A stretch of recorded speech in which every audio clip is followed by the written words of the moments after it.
solar panels will be used here at Central Station, including 750 lights. All the power will be consumed here.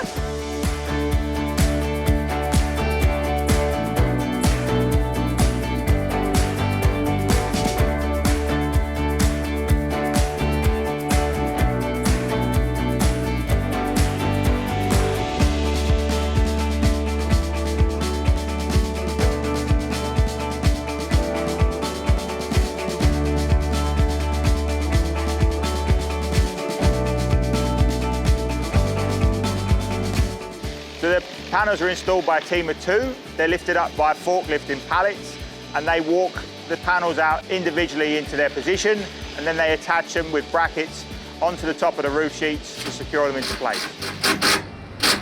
The architecture's been designed to highlight the new station while celebrating the existing heritage station, and the solar panels have been tucked away on the roof of the intercity platforms.